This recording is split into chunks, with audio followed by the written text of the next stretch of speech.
Good morning, good afternoon, good evening, depending on where in the world you may find yourself. My name is Valerie Hope, and I am your host to Time to Come Alive. This weekly podcast has been a core feature of my life because I love the opportunity to not only have conversations that make you more conscious, also you get the opportunity to connect with new people, new voices, new ideas, and ultimately, because of that consciousness and that connection, the opportunity to create something of value and worth for yourself and your life in this moment in time. This week is a very special week. First of all, this is the 51st episode of Time to Come Alive in this year. Actually, it's been a year now. My anniversary was December 4th of this year. We had an opportunity to celebrate that very briefly, but today is the real celebration. And in just a moment, I will share with you this beautiful panel of guests that I have united today and connected so that you all can get to know them as well. Before we get started, a couple things. If you're watching this live, please share this with your friends, family, share it on your social media. It's an opportunity to engage people in your life in conversations that have interest to you. And therefore, you can expand the conversation beyond just you listening. You can actually start having these same conversations with your own community too. So I encourage you to join in that way. Now, because we also want to make sure that we prepare ourselves for the conversation, I like to do a quick mindful exercise and really just have you take a nice deep breath. Let's take another one for good measure. Now, I want you to think about this past year and all the things that you've done, all the people that you've met throughout the year, all the impact that you've made or the contributions that you've made to others throughout the year. And perhaps they don't all come in line, right? There might be some flashes, some highlights that come up. That's perfectly fine. I also want you to think about the things that you wanted to do, but perhaps were missing, things that didn't quite come to fruition. They didn't quite work out. Perhaps either the resources weren't there to do it, perhaps you didn't have enough time, you didn't have the money to do it, you didn't have the right connections, whatever the case may be, anything that was missing, gaps in your desires or your vision. And then I also want you just to take a moment and think about, out of everything that you've done and everything that was missing, what's next? Like, where would you like to spend that time, put that effort, that energy in the coming year? Again, you may not have 50 things. There might be a few flashes here and there. And you can always go back and continue to think through it later on. So take another deep breath. I want you to refocus yourself on this conversation. In just a moment, will introduce each person that's here on this panel, but I do want to say, first of all, and I'm going to unmute them here so they can participate, that this year, as I mentioned, accomplished 51 episodes of Time to Come Alive, which were really, really impactful for me. Also had the opportunity to have one-on-one conversations with every single person that you see represented here today. And I'll just start by saying that the purpose for doing this program was because I was given a challenge at a conference I attended to have a greater social media presence, and I committed to doing a video every week. But I didn't know what I was going to talk about every week. And I started, and I realized how hard it was to come up with stuff to talk about. And then my wise mom told me, why don't you invite some guests? And this is essentially the culmination of my mother's brainchild, is that I had these amazing people that I was able to introduce to you all because of their generosity and their inspiration. And today I thought I would bring a group of those individuals to celebrate with me. First of all, the year anniversary of the show, but then also because I think they're just really fascinating people to have all together, and I want to see what happens. So I want to start off, first of all, telling you about Terry Dougherty. Terry she was guest number 1 back in February. And and thanks to you, Terry, I got the confidence and the courage to continue to do this. So everyone else that's come after you was because you were such a great guest from the beginning. Without that, I don't know if I would have continued. So Terry, thank you so much.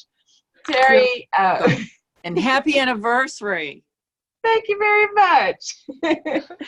Terry, can you tell us one thing about you? I know that we know that you're a nonviolent communication facilitator, but what's one thing about you, like maybe where you are in the world, and then also one additional piece of information that others should know about you?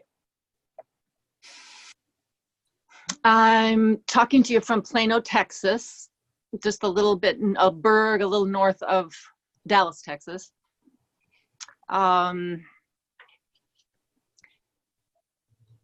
One thing that I would want people to know, did you say? Yeah. I think that I've been facilitating nonviolent communications classes in the Tarrant County Jail to the lady inmates it's been almost 6 years. Every Friday for 2 hours, and it's been life-changing in so many ways. So I'll just leave it at that. Oh, okay. So teaching nonviolent communication for 6 years at the Tarrant County Jail. Thank you very much, Terry. I found my people in the jail. You found people in jail. They are everywhere. All right. Now I'm going to move to our next guest, and he was a featured guest on this show in March, where we talked about travel and transformation. I want to introduce you guys to Francis Conrad. Now, Francis has been on this show twice. This is 3rd time, Francis. Look at this. Hey. First, we talked about travel. The second time, you and your wife came on and talked about your relationship. And now this is your 3rd time. And one of the reasons that I thought you'd be such a wonderful person to have, first of all, is because you also broke the barrier of something new and unique, having been one of the few that have been here as a couple. But also, you were at the same conference where I got the challenge and the idea of doing social media every week, having something like this. And that's how you and I connected. So Francis, you're a transformational travel coach. Tell us where you're located and one additional thing about yourself that you'd like for us to know. Well, I live in Arizona, in Sedona, and I think what's unique about me is my office. I found my office about a year ago because I love to hike and climb, and fairly close to my home, like less than a mile away, is this mountain that people from all over the world come to hike. And about 3/4 of the way up the mountain, there's a rock that I found was an ideal seat. And that's where I located my office. Is as people climb the mountain, they sort of come right up through my office, and I can introduce myself and give them pointers about going to the top of the mountain. And then almost always when they come down, they stop by again. And I've had as many as 10 people who gather at my office for us to just sort of hang out together and talk. Wow. This is actually kind of cool because you as a transformational travel coach really love to have people think through the journeys that they take. So you've literally put yourself in a position where you can do that when they're just going on a walk. That's right, they're climbing. Very nice. Thank you, Francis. All right, now I'm going to introduce my next guest here. So Eva Castilla is family to me. She is my sister-in-law. And Eva, you were on this program because back in April, you were a guest on the show. And I remember our first conversation before we even got on the program, when I asked you to be a guest, you were like, I'm not sure if there's anything that I could talk about. And yet your episode was one of the most watched episodes in my 51 series arc. And then we also had a really fascinating conversation afterwards. But I'm curious, Eva, if you could tell us where you're located and one thing that you'd like for everybody to know about yourself. Okay, so I'm Eva. Eva Castilla. I'm located in Dallas, Texas. And one thing I would like to, I don't know, it's hard to tell. I have to choose one, but I'll choose that dancing is my passion, one of my passions. And when I dance salsa, I don't know, something shifts inside of me and I get all excited, but it's more than excitement. It's like bliss. I get into a bliss trance kind of thing. So, and there are a few things that make me feel like that, and salsa is one of them. So I just wanted to share that.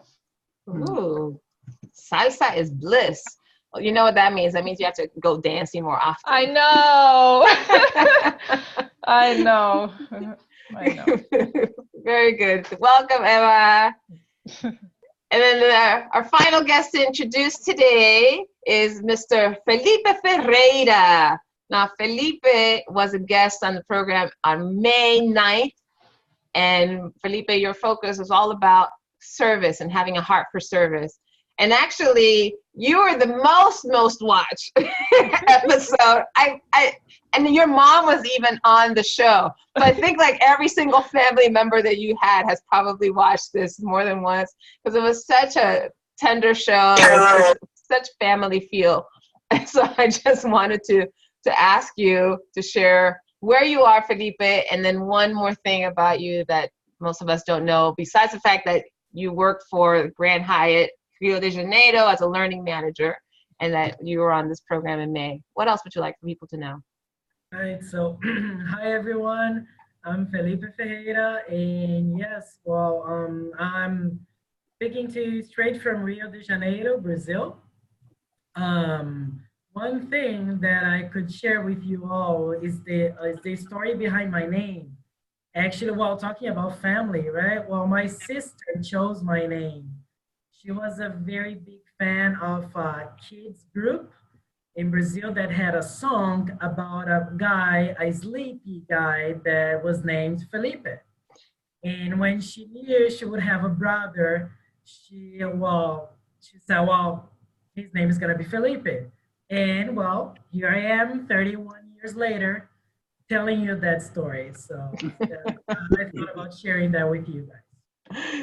I love it. So your sister got to name you. That's kind of a cool privilege. I wish my mom had asked me to name my brothers, but my older brother, that would have been challenging. Very cool. Okay, I promise all of you that I will do something a little different. Obviously on this program, what I love is to be able to have these really deep conversations with different individuals, but there's a lot of you, and you're all deep individuals, but I thought we'd do something a little different. I'd love for those of you here, the guests, and perhaps even those of you who are watching, play along with us if you like. I want you to get a sheet of paper and a pen or pencil, just something to write with.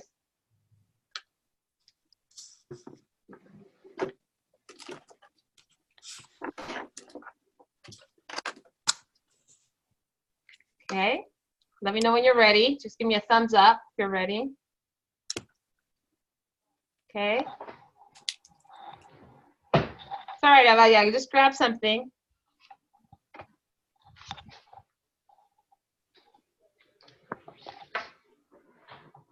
All right.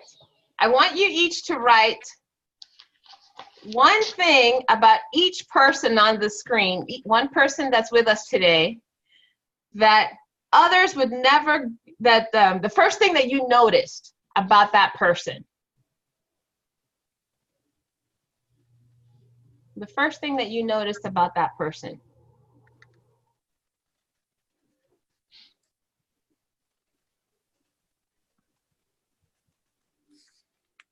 Okay. So that means Felipe, you would write something about Eva and about Francis and about Terry. Terry, you would write something about Francis, about Eva and about Felipe, etc. Or and about me if you like.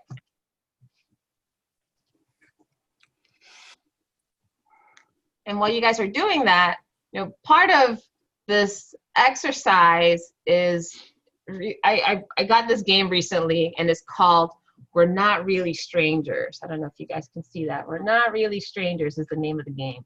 And for those of you who know me well, know that I love questions.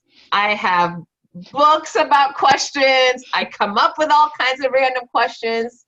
I am curious by nature, and so I really enjoy learning things about people. And when I saw the opportunity to get yet another game with a lot of questions, I jumped at it. And I thought, oh, this might be a nice game to play in a group of people like this. And as we go through our program today, I actually have some other questions I'll throw in somewhere in the middle, and then again sometime at the end.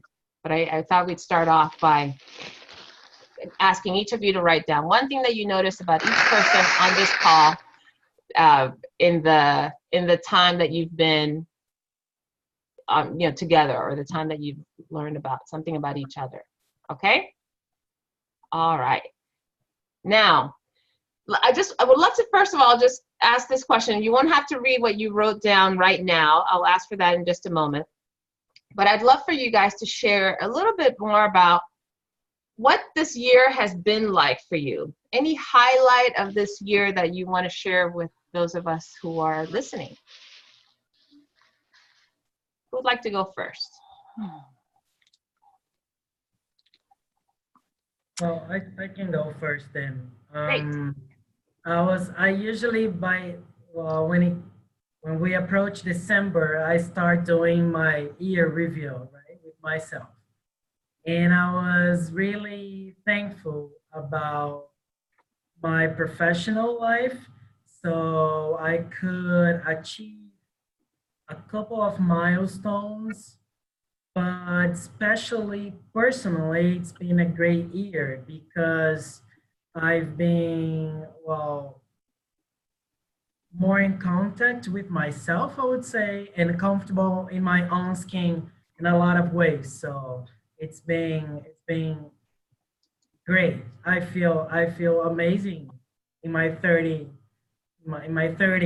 especially during this past year, actually. Well, I remember feeling, you know, incredible in my 30s too, Felipe. Nice. Tell me all about it. I can't remember it anything.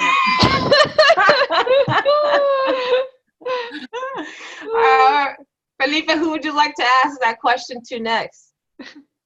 Thank you for sharing, by the way. I'll go straight to Terry. Okay.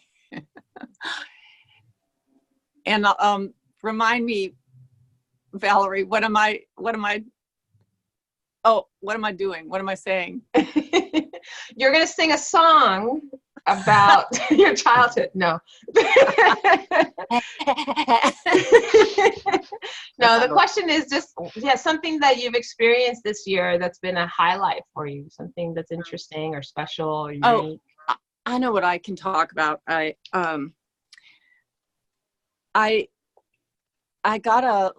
rescued a little puppy dog in January, and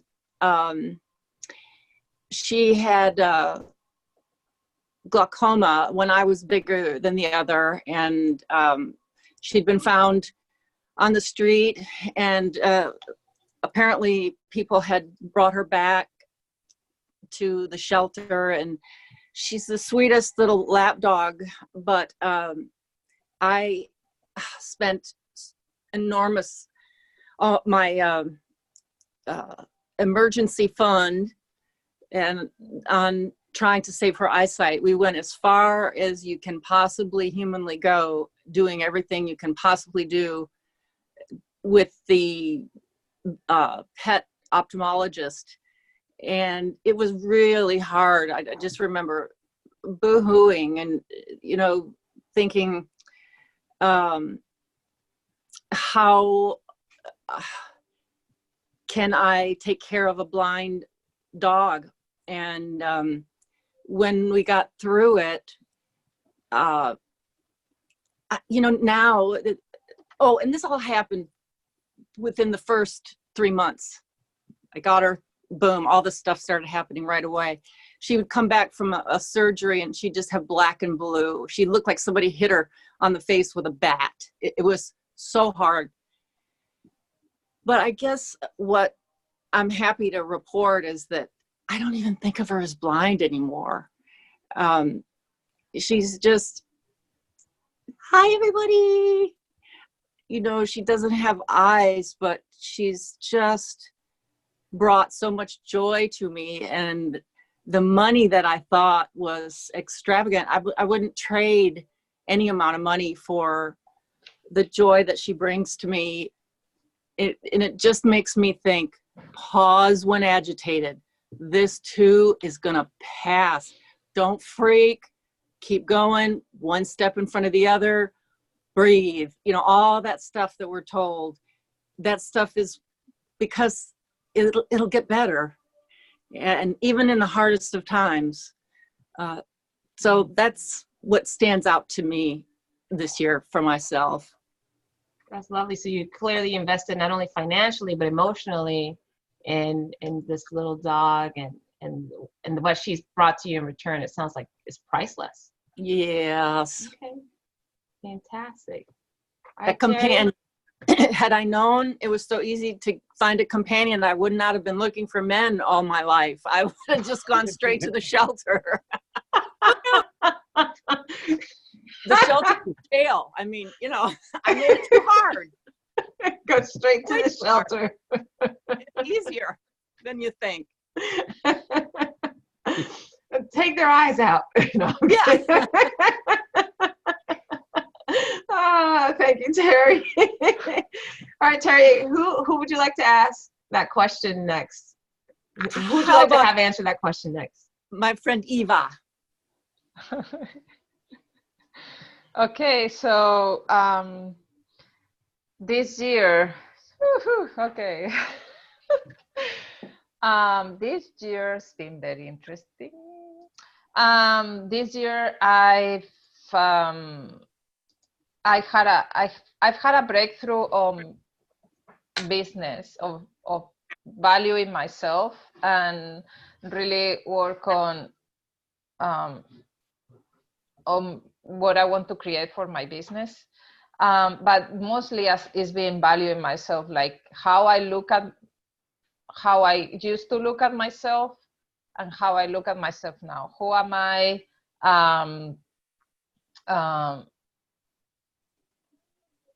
You know, I used to think that I was a very boring person because the things that I like to do are kind of boring in my head. Like, oh, you know, I like to work on details. I'm very organized, and, you know, I get excited when I see a spreadsheet and blah, blah, blah. And like, oh my God, this is so boring. Or why am I so boring? And I don't know, it was ridiculous. It was really insane. But I didn't know I had that listening about me. And this year has been about me embracing that is not boring. Whatever I created about that being boring, that's stupidest thing ever. And I can totally enjoy that and still make a difference on people, because I thought that I would never make a difference doing that. So yeah, so it's been quite an interesting experience. So you've embraced your inner spreadsheet loving self. I'm embraced my me. Yes. Nice. So yeah, and I would love to hear about Francis. Well, here I am. Welcome, everybody. You know, this has not been an easy year for me. When I think about the past before this year, I was like always the one in charge. I worked, ran groups, was really, you know, looked up to, was efficient, was creative. And this year it felt like I had to like get out of that being in charge mode and go into exploring myself and going deeper into who I am. So that was not something that I would have wished on myself. But I guess looking back from this perspective, I'm thinking that it's probably been in terms of, coming to terms with who I am, being authentic. It's probably been just a valuable experience that's beyond measure. And it's been in all areas. I got hit with major medical issues to work with. I got hit with realizing that it was time for my business to grow and that I was actually sabotaging my own growth in my business. And it was time for me to give myself permission to sort of like go into a position of self rather than focusing on others. And so where I'm at now, and I'm like breathing finally, like, is I'm at that transition point where I'm moving forward and now coming back into the external version of my life. The inner work, I think, is, to a place where I feel like I'm on solid ground again.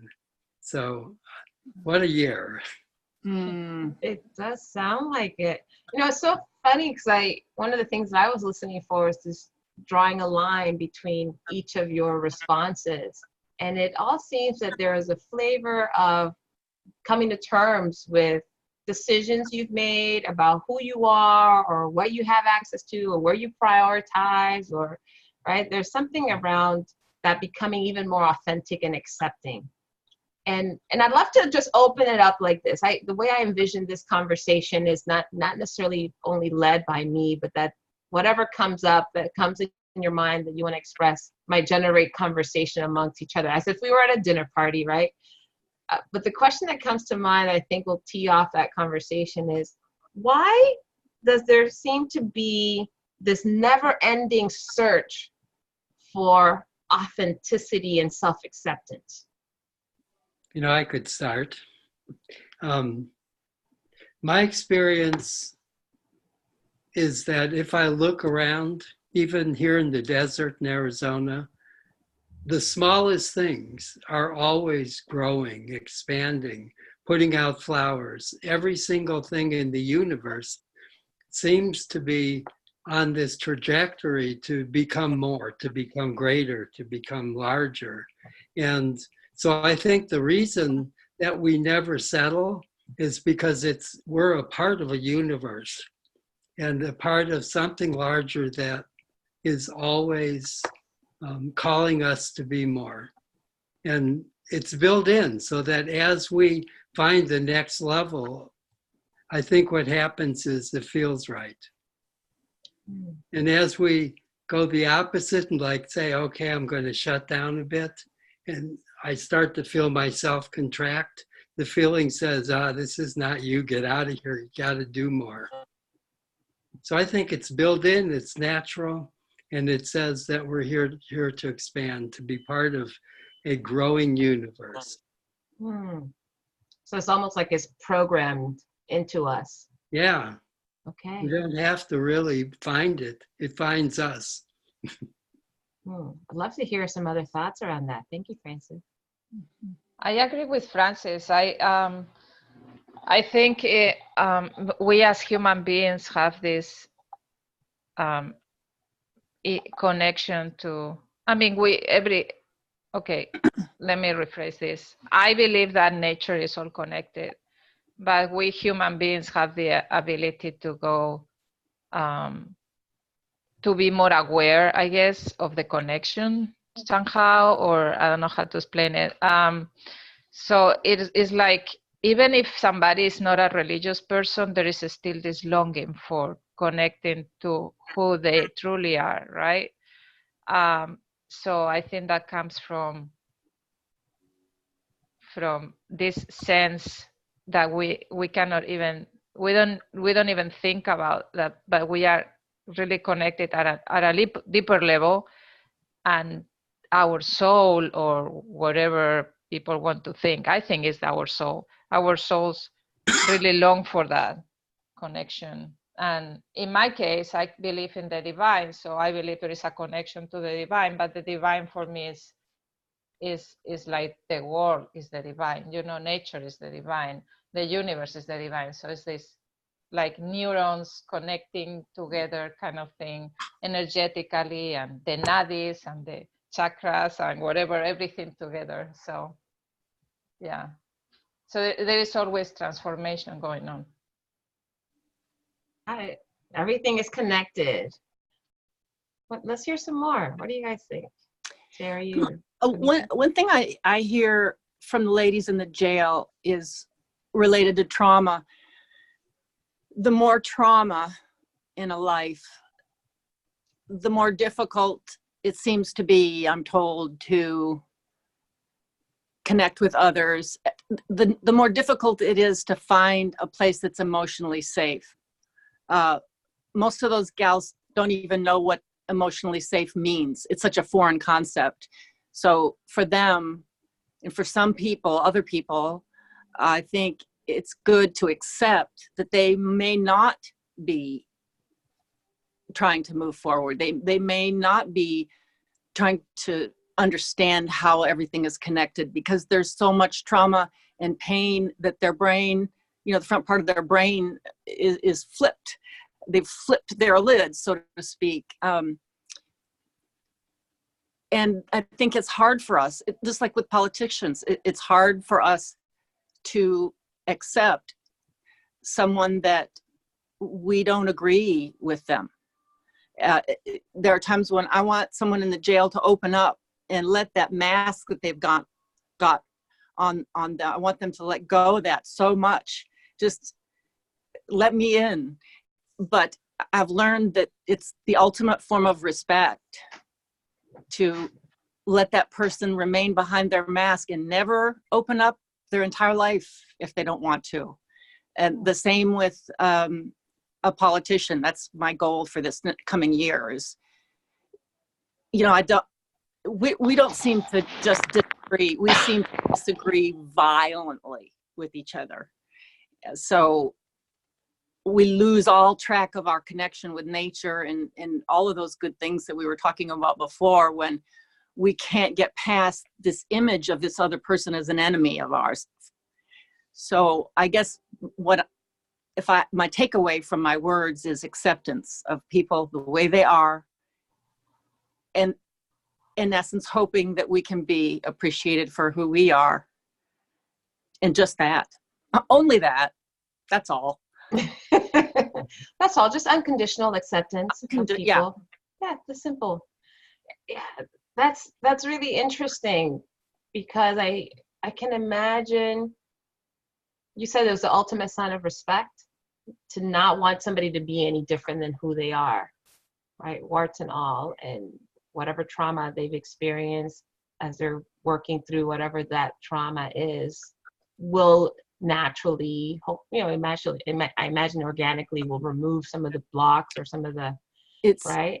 It's amazing. That's one of the things that has been life-changing, is given a choice, people, even the most traumatized human beings that I've ever known in this jail, there was stories that would just make, you know, my make me cringe. But when they're given a choice, you don't have to participate. You're at choice.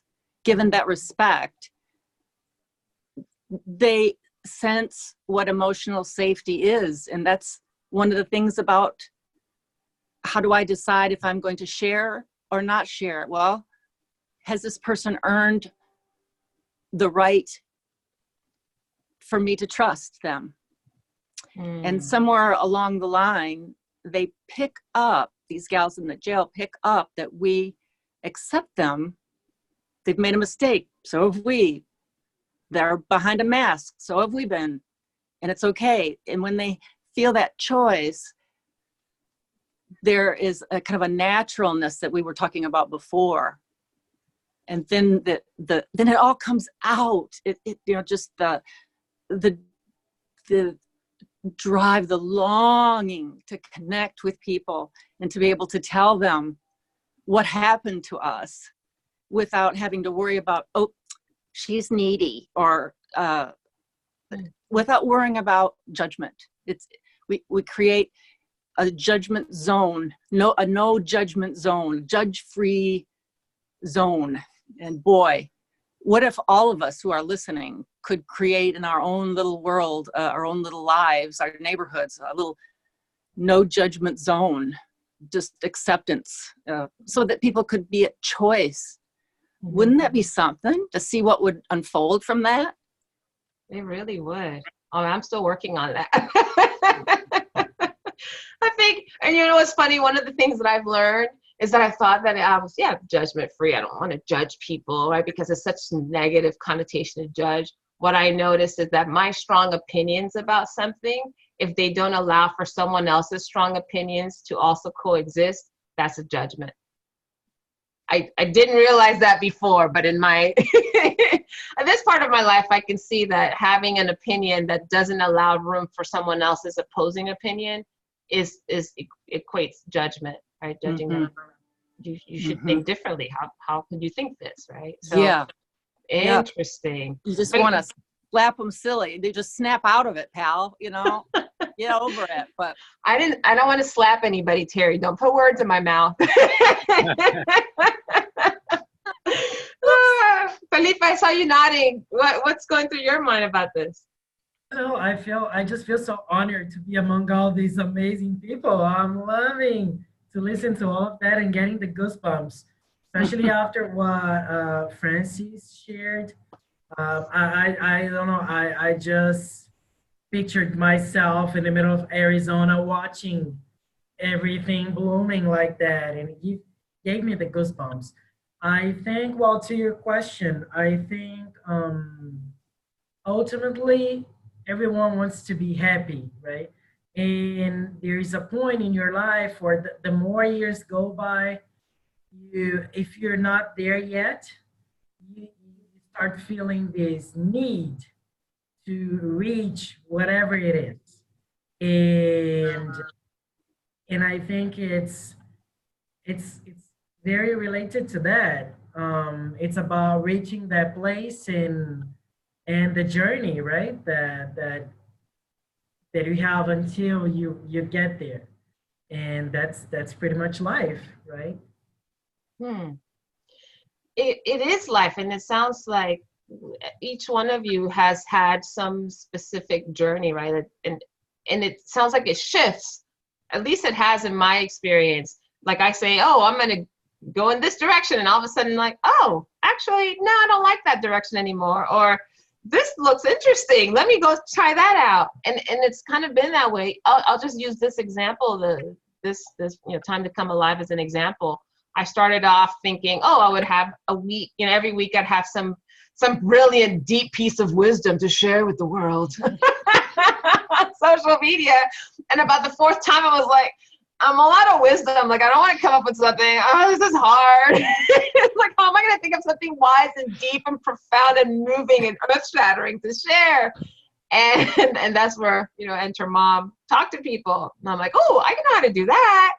And I'll say this, Terry knows, because she had the first taste of Valerie and her control issues. I'm like, Terry, is that what you're going to wear? Is this where you're going to sit? Is this it was. Yeah, y'all, I was like, I have a feeling that I needed to look a certain way, and I needed to sound a certain way, and I need to have a certain conversation. And what I really appreciate about you, Terry, is, and perhaps is innately in you and in the training that you've gotten, is that you gave me a lot of space to be that little micromanaging, controlling self for a little bit. But because you gave me space for it, I did what you just explained, and I felt like I had a choice. But I was just like, this doesn't feel good.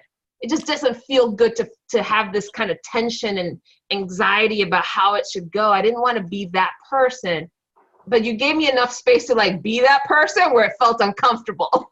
Then all of a sudden I was like, Terry, I don't feel good about that. Can we do it differently?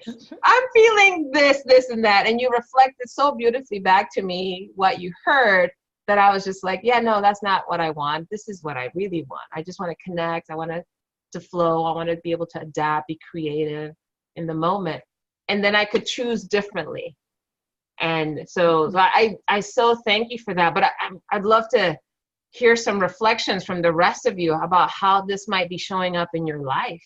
Well, I want to comment on something before I forget. Something that you say I really like. Oh, and I think I almost forgot. Okay. I don't know if that's what you tried to say, but I got that when we control a lot a situation or how we want things to show up, right, or to be, then it's like we don't allow greatness to show up. At least that's what I heard from what you say, and that's what it's been for me too. Like even me showing like this right now, the way I look, I would have never done that before. I mean, I don't look very. I mean, I have a sweater, and I need to color my hair here, which I have an appointment on Friday. Never, ever, ever I would have done this. But one of the things that I'm working on is, you know, I don't want to, okay, I don't want to, let me see how I say this. I want to be myself, and I don't want to freak out if something doesn't happen the way I want it to happen, you know. Of course, I'm not going to show up like in my pajamas or anything, but right now this is what it is, and it's okay, you know, and there is no judgment about it. And yeah, and I get like, if I don't judge myself about that, then I won't judge other people. Because one thing that I've noticed is, if I judge myself about this, if I judge myself about, oh, I'm too boring because I like to work on spreadsheets, then even though I don't consciously know, I am judging other people who work on spreadsheets. And I'm thinking, oh, CPAs are boring people, bookkeepers are boring people, you know, and I'm like, I didn't even know I was doing that. Mm-hmm. Because I never said it out loud. I never really thought about it. I just thought, oh, that's a job. This is a job. But then when it applied to me, there it is. Mm-hmm. You know? And so it's really learning about being humble enough to say, you know what, I have this judgment and I don't want to have this judgment. This is not who I am. So how am I going to work on that? So part of me controlling is controlling what I wear, controlling how I look like, controlling what I say, controlling my accent, which is something that I had it's like, oh, my accent, oh, sucks. And now it's like, you know what, it is what it is. It's my accent, whatever, you know. So yeah, it's all about flow. And flow comes and generates when we are open. And it could be something so small as to, I'm open to look like this today. And that's it. And I don't make myself wrong about it. Mm. That's what we do in jail. Everybody snaps. Oh, cool. I like it. The whole world snapping, baby. Amazing. All right, jump on in, Francis or Felipe. I feel like one of you wants to say Part of me something. that wants to jump in, but I don't know how. We're not judging, Francis. We already decided. Yeah, I think what's been going on in my head is just that I'm hearing a conversation about, people who are really caring and want to respect others and not judge people. And also, somehow or other, we bring that by who we are. So I was thinking, Terry, about the situation that you're in with these women. And I thought, how can I deal with something like that in a way that feels authentic to me? And what I came up with is that I would like to see in other people their very best. even if they don't have the ability to choose and come out from that place of who they truly are. And it's not my job to put that on them, but maybe it is my job to be able to bring to other people a deeper way of seeing. When people travel with me, I basically have 3 levels. The first level would be just the normal interactions with people on the surface. You know, life's an adventure and we're all very active and busy on the top layer. But as we go inward to what I call the journey, the inward journey of discovery, I think that's the layer where what's going on is often missed because we don't look below the surface. And so my goal for the business and as a therapist, you know, in the past has always been, how can I bring the very best that I see in people and carry that for them if they're not able to carry it themselves? Mm-hmm.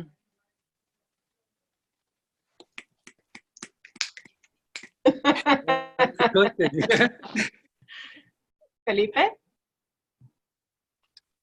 I'm having a blast. I'm just listening to you guys. What comes to my mind right now is that, I don't know, something I've been really thinking how my behavior affects others.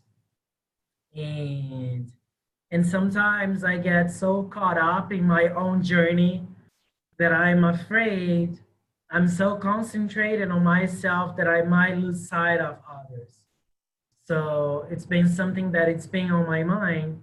I don't know if it has anything to do with that, but somehow, I don't know, I feel like sharing it and maybe listening from you guys, because I was listening to Eva talking about how important, we've been talking about acceptance in different ways, right? And yes, it's been something that it's been on my mind. So yes, we are all looking for something, but how conscious do we also need to be about others so we don't lose sight, or you know, we keep sharing or we keep helping people to be their best as well. Yeah. I think it's definitely applicable. What you just said, Felipe, though, for me, the question that comes up is what do we most struggle to accept in ourselves or in other people? I think for me, most recently, I feel like I have a long list of things. Recently, I had to notice that I love the opportunity to be spontaneous, right, and creative. I've already kind of shared some of that, but I feel that the one thing that I don't accept about myself is that doing it in my business with other people. Like, I feel like in my business, I have creative control. Obviously, I don't work with anybody else. I don't have to report to anyone. No one's expecting anything. My clients only know what I offer them, right? No one's telling me you should do. But I feel like when I have conversations about how I do things, that is harder for me to say that.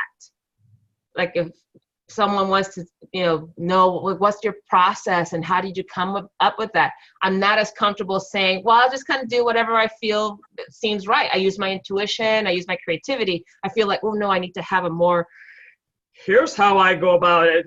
These 3 principles, and I use the pillars of, what I feel like I have to have like all this fancy, flowery, very corporate language to express what I do.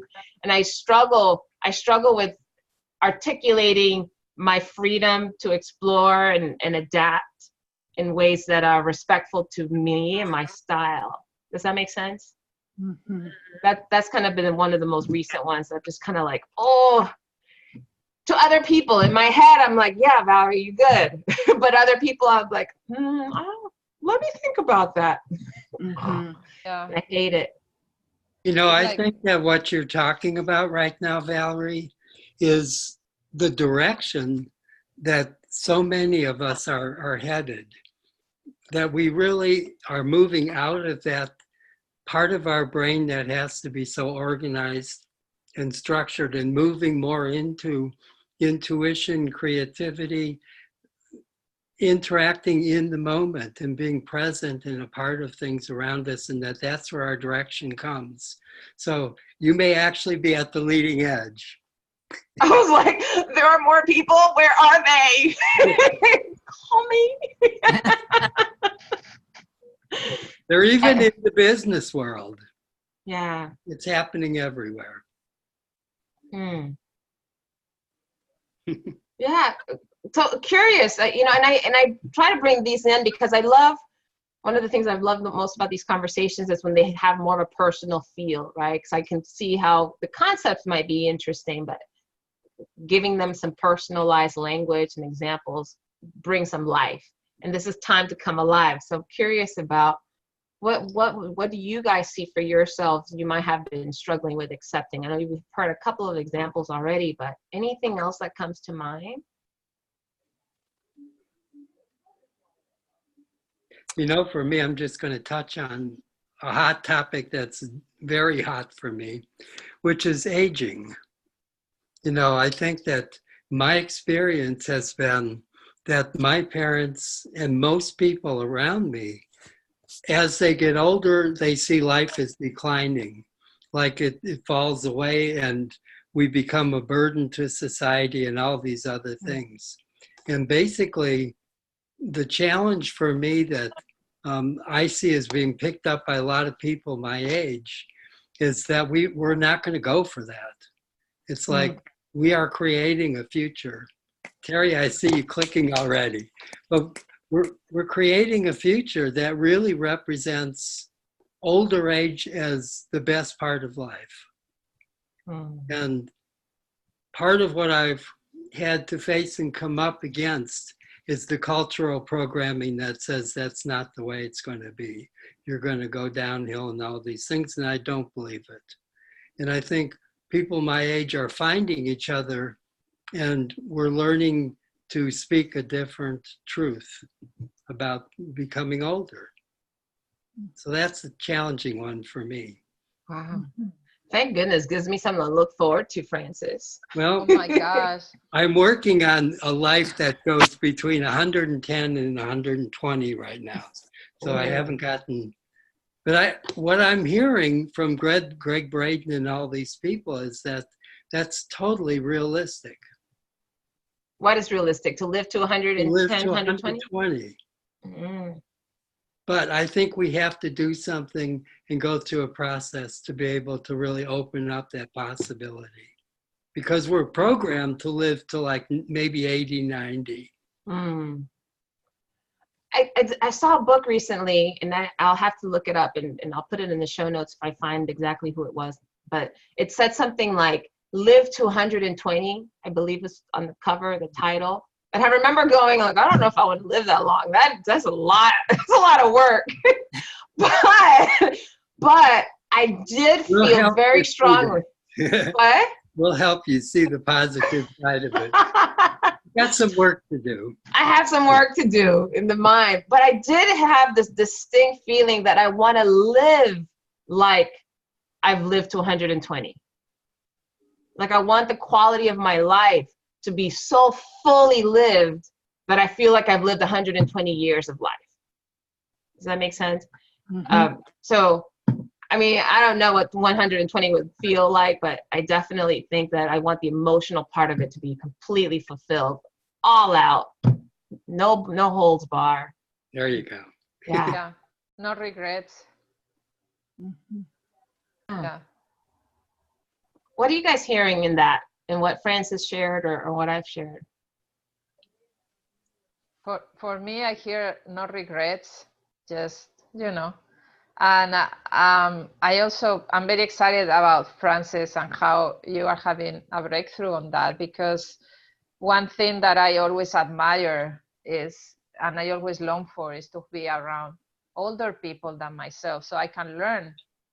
And you know, I've heard some older people saying that I don't have anything to contribute because I don't know, I didn't have a career, or I didn't do this, or I didn't do that. I'm like, you have something to contribute.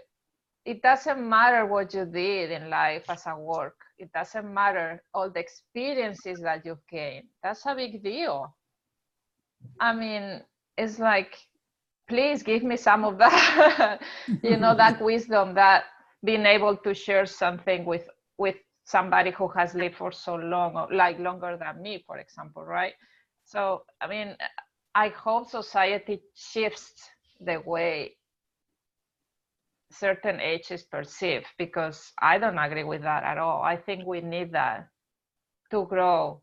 If we don't have that wisdom, then the younger generations don't have anything, any kind of support. Mm-hmm. You know, they kind of like, they go all over the place. At least that's how I feel it, right? So we need this kind of grounding energy, and that's the older generations. And I would say, Eva, you're older to someone right now too, that I think if we show up, we might be waiting for the older generation to pour into us, but I think we're now at a point in our lives, I'll speak for myself. Oh, the nieces and nephews, right? Nieces, nephews, other young people in our lives who need to see that kind of modeling.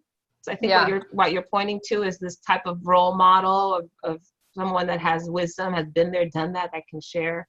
And I've started to learn that, I actually can start doing that now. Like, I don't have to wait until I'm, you know, in my 60s or 70s or whatever. I really can.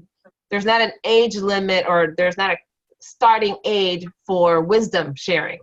Mm-hmm. Yeah, I guess for me, and that's very good that you say that, because it's like I have my wisdom of, when I see wisdom, for me it's more like somebody who has lived so much that there is so much information they can share, so much experiences they share.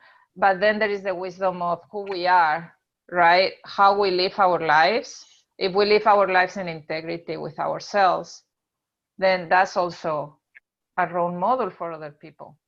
And it could be a role model for older people too, who knows, right? So I see those kind of different kind of wisdom things. Mm-hmm. But yeah, like, we can learn from each other. We can learn from the people who are older and have more experience, and we can learn from each other in a way of, I see you as a person who is living in integrity. So how do you do that? You know, share with me, or something like that. You know, people I admire are like that. You know, my idea of wisdom is sort of like different. And it's forming, so I don't have it well worked out. But my sense about wisdom, as you get to this age, the real wisdom is that there is no answer. The real wisdom is that we have come to a place that nobody has programmed, and so it's wide open. And so the wisdom says, if you're going to have a future, Valerie, like you said, one that is really exciting and full and all those things, then wisdom says you're going to create it. It doesn't even come from my past. What it comes from is creating in the present and creating a future that really speaks to the truth of what feels authentic and feels like me now. And the past wisdom is not what that's founded on. It's founded on that I'm choosing to create a life that otherwise won't exist. I love it. Yes. So that's the type of weird wisdom. Yes. And I think that's a big deal too. I mean, the fact that to live the life that you want, you know, to live the life that we really want, I mean, that takes courage too, because it takes, you know, to do shifts, to shift something or to change something or to go outside our comfort zone. But seeking that is, totally get that. Mm-hmm. Carrie, you want to say something? I thought I saw. Yeah, it reminded me of one day in the jail, we were talking about how important it is going to be to get around other people, if you were there at that time, there were a lot of people that were struggling with drugs and addiction and alcoholism. And this one woman said, you know, that's easy for you to say, but once I leave this jail, I got to figure out how to get home. And then when I get home, I'm going to pass 3 guys that are going to be selling drugs that know me and know my family. And if I were to get past them and get home, everyone in my house is a felon.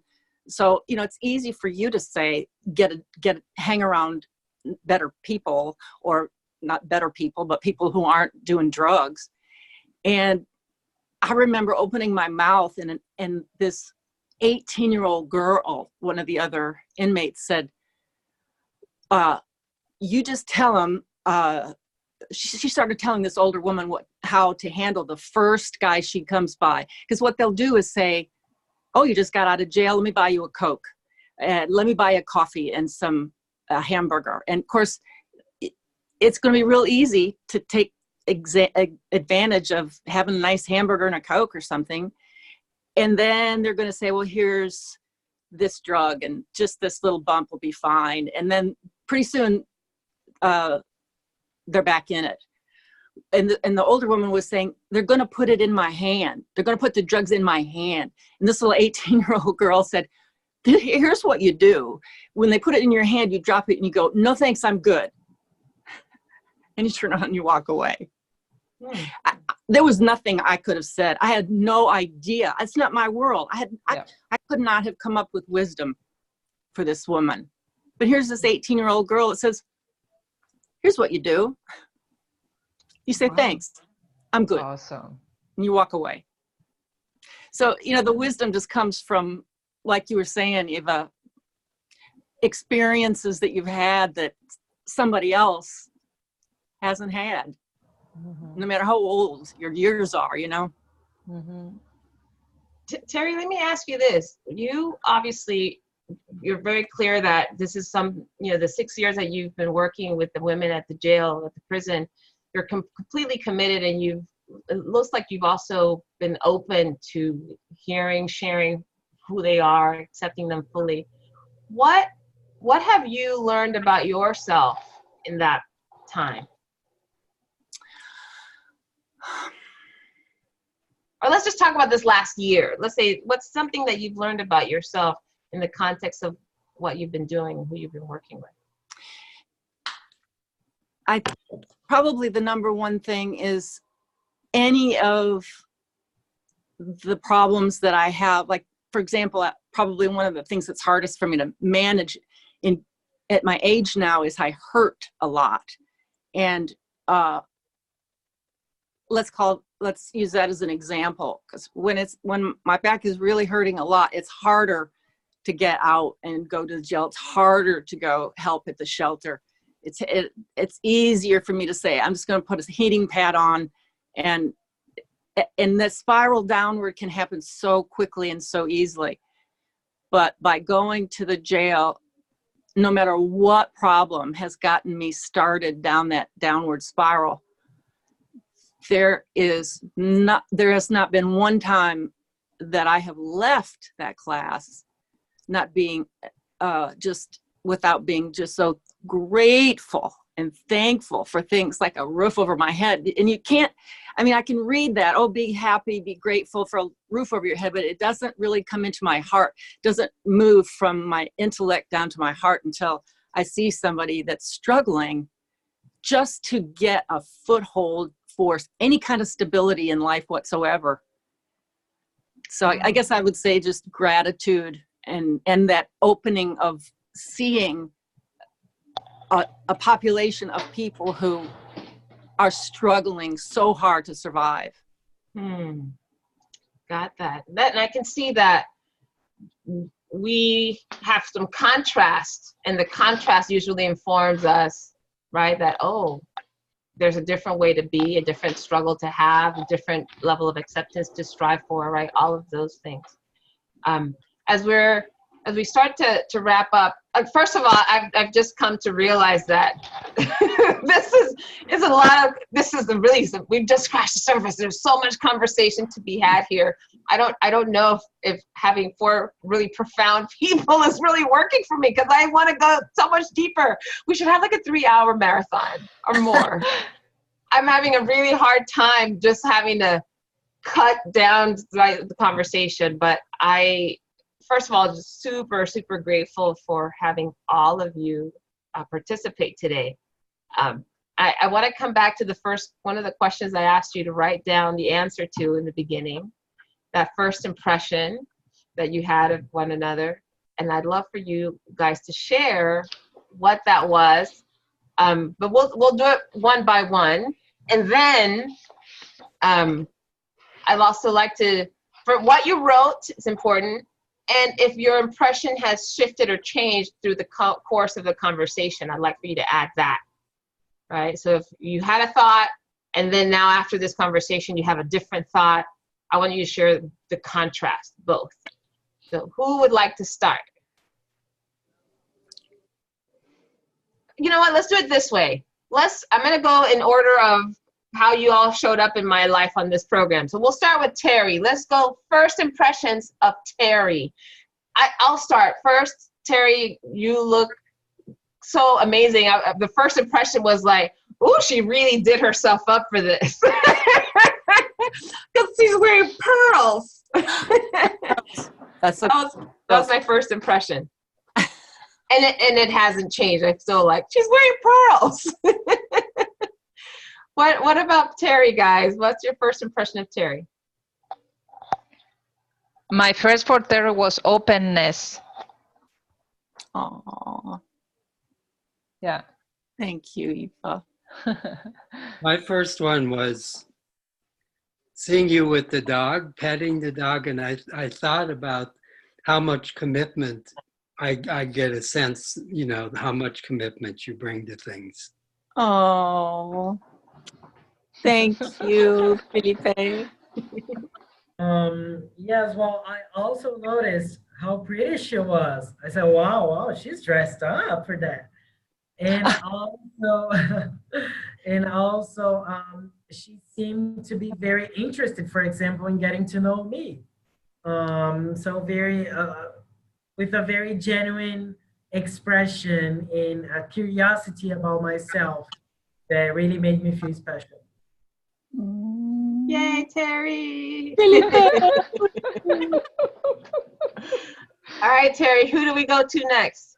Let's go to Felipe. All right, you can share your first impression of Felipe, and if it's changed, you can share that next too.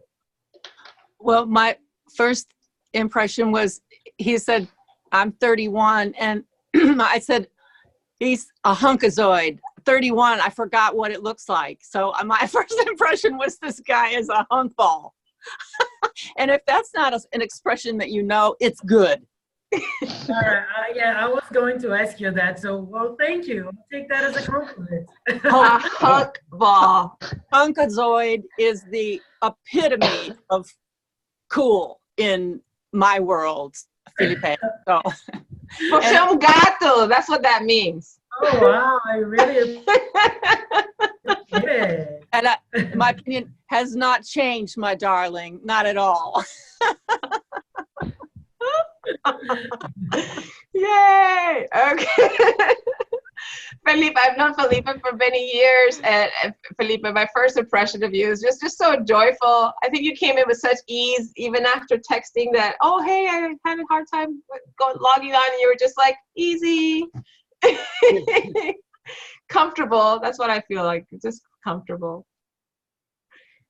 All right, who's next? Francis or Eva, about Felipe, first impressions? The first impression was warmth, and now it shifted into love.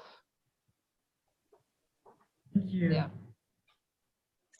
My first warm, comfortable hunkazoid. You know, how do you feel about women that are 4 times your age, Felipe? I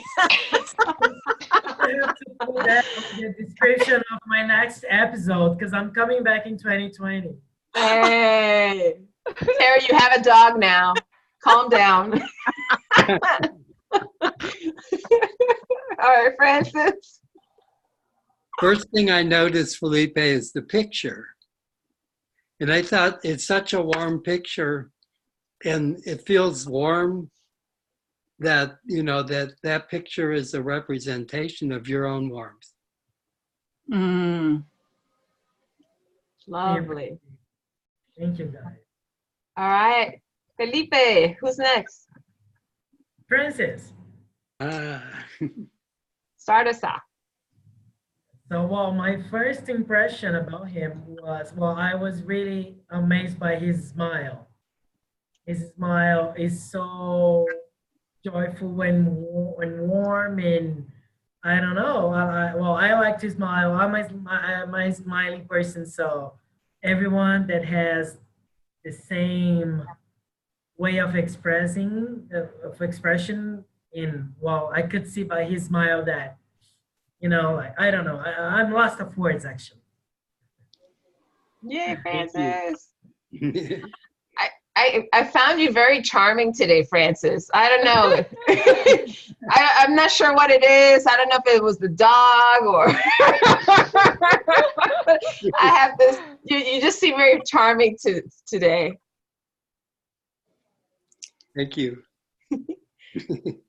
My first impression, Francis, was that you're someone that I would want to know and hang out with, and definitely want to visit your office. And I feel the same way, so we should probably follow through. I have 35 years of working as a clinical therapist, and I just feel a connection. Yeah. And Terry, he's married, so hey. Great. Okay, charming and all as he is, he's married. So. Yes, I'm well behaved sometimes. I can be well behaved. I'm teasing. Eva? So for me, Francis is grounding wisdom. Ooh. Grounding wisdom. All right, Francis, who's next? Eva. Yeah. Eva. Sí. Oh, Eva, my first impression of you was how beautiful your accent was. Okay, good. That's crazy that you said, oh, my accent is, oh, terrible. Are you kidding me? You sound sexy, girl. Just like, oh, that's great. Great audio that you have. Thank you. Yes, ma'am. Let me add to that, because I have to be pretty honest. I had also written accent because I really, really love it. But then I had problems with the accent, so I said, well, I'm not going to mention it. But then, as you guys mentioned it, that was the very first thing, yes, that I noticed, because I really, I kind of feel the same way about my accent. Yeah. But after, so then it shifted to seeing you smiling by the end of the session and much more comfortable and together with us. So I feel you comfortable right now. Good. Thank you. Eva and I go back many, many years too. And I know, Eva, in the beginning, when you came on, a little bit tense. I know there were some technology challenges in the very beginning, but I just always admire how interested and willing you are to connect with other people. And I know how introverted you can sometimes be in these social situations, but I just love how you've been like, I want to meet these guys. I want to be here for them. And that's one of the things that really captured me today about who you've been. Thank you. I want to piggyback on what you said. Eva, I basically found that I was always looking forward to what you would have to say. It was like, I just feel like you're so present that what comes out is very related to what's going on, you know, in the conversation around you. But the other thing then that sort of caught my attention, and I couldn't get it off my mind, is when you talked about what it feels like to dance. Because I can connect to that, and I just really thought, wow, there's a dancer. She's got to be good. It is. Yeah, it reminds me of something I saw on Facebook a couple days ago, that there's two characters, or these animations, and two characters. One was saying like, oh, I don't like my face, I don't like my body, I don't like this. Very, whenever I take a picture, I just don't feel like I look good. And the other person said is, you only see your selfie, you only see your reflection in the mirror. You don't see yourself when you're interacting with people and you have a smile on your face. You don't see yourself when you do something kind for another person. So we all see one another. And that's one of the reasons I wanted to do the exercise, have you guys share your first impressions. What we see of ourselves is often almost like a one-dimensional being, right? We see what we see through our eyes is usually a reflection of ourselves. But what other people see is like the whole of us, how we interact, how we express, how we, how we are generous, and that, along with that one dimension that we see, gives us so much depth. And I think that's one of the things that I've learned over the last year, even more, that, even individuals who I've known for years and I've had these conversations with have been absolutely transformational for me. It's like, wow, I never thought that would mean so much. Like, I never thought that would be, something to explore with individual, or something that they would want to share. And I've just been so humbled by how each of you, and individually and collectively today, have been so willing to share some profound things about yourselves, or about the way you think, or who you are. And that's the kind of generosity that I want to spark in the world, So thank you guys all so very much. Thank you for the invitation. Thank you. Absolutely. It's been a pleasure being here with these cool people. Yes, it really has. Good. I know it's been a little clumsy. I didn't know how it was going to go, to be honest. And but Terry taught me early on, just do it. Just do it. And I'd love to maybe just go down the line. One word about how you feel right now after having this conversation. Grateful. Mm-hmm. Connected.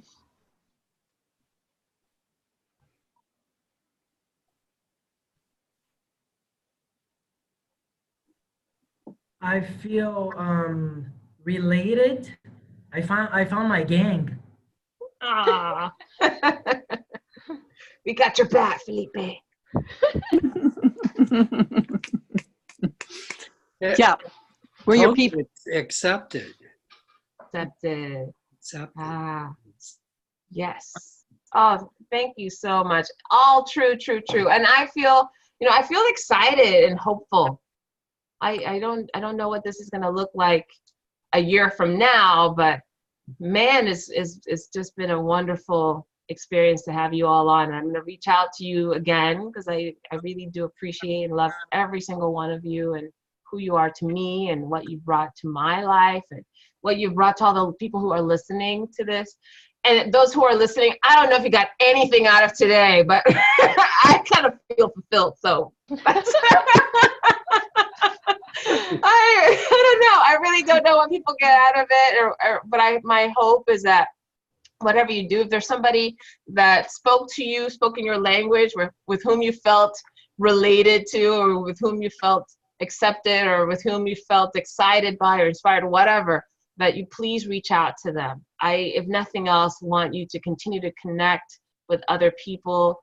These 4 human beings are incredibly generous, incredibly open, incredibly wise and fun and loving, and would be so accepting and excited to expand their own circles. So if you've heard something today that piqued your interest and you want to know more, you want to connect even deeper, please don't hesitate to reach out. I'll put their contact information, whatever you guys allow. You tell me if you want an email or a LinkedIn or whatever you want me to put out there about you, so that people could find and connect with you. And I'm sure we'll have just a fulfilling experience as I have in knowing and being part of your circle. So And thanks for what you are doing in the world, Valerie. I'm really inspired by what you're doing. Yes. thank you so very much. Cool. Valerie, obrigado. Muito obrigada. Muchas gracias, Valerie. Next time we're gonna, Eva's pushing me, we're gonna do this in Spanish a few times next year too, so we're expanding. So I'm gonna release our episode, Eva, so that you can see that in action. But I know we've gone over, but I want those of you who are tuning in, thank you all so much for this fantastic year. I do have one more episode next week where I'll be just kind of summing up some of the things that I've learned. No guests next week. Get your pearls out. Put my pearls on. I don't know if I have pearls. I have to come borrow yours, Terry. But I do next week. Just want to share, those of you who want to tune in live, or you'll get the recording, but you'll get to hear a little bit about my own journey through this process, some of the things that I've learned, some things that I've struggled with, and my hopes for the future of what this program or me and what I have to offer might look like.